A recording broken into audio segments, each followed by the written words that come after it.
Okay, so where do we begin? Well, we're going to start with the concept of demand, as this is one of the most basic forces that drives all economic activity. But what is it?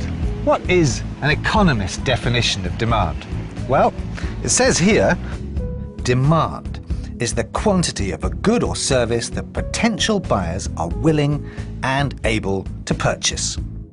The first important term in this definition is the quantities of a good or service. This is represented by the symbol QD and refers to how much of something is demanded.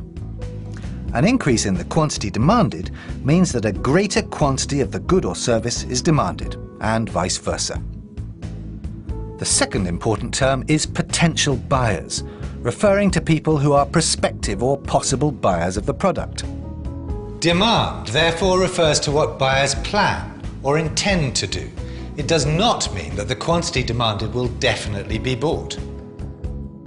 For example, if I told you that some decent shoes were being sold at 200 Rand per pair, you might make plans to buy a pair. But if the price of those shoes were to drop to 50 Rand, you might prefer more of them, maybe 3 pairs. But that's only a maybe. From the information concerning the price of the shoes, we can only say what you might do if the price were to be a certain amount. We can't say what you will actually end up doing once you get to the shop.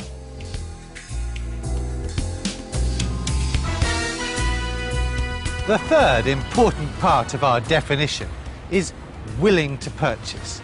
To be considered part of the demand for something, I must at least want it and be willing to buy it. So, now, let's assume for one fantastical moment that I'm mega rich.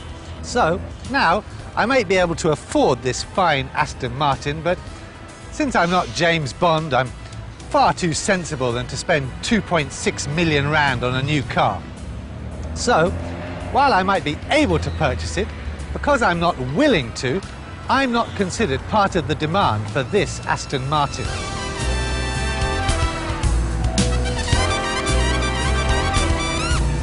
Hang on, who am I kidding? I love an Aston Martin. Getting back to reality, unfortunately, I'm just not rich enough for one of these, and as much as I might look good in one, I'm just not able to buy it.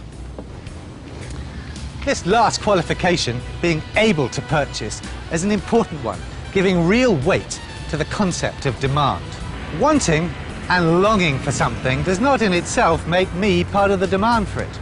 To be part of the demand for it, I must also be able to purchase it. So, much as I'd like to be, I'm not part of the demand for this Aston Martin because I don't have the 2.6 million Rand I need to buy it.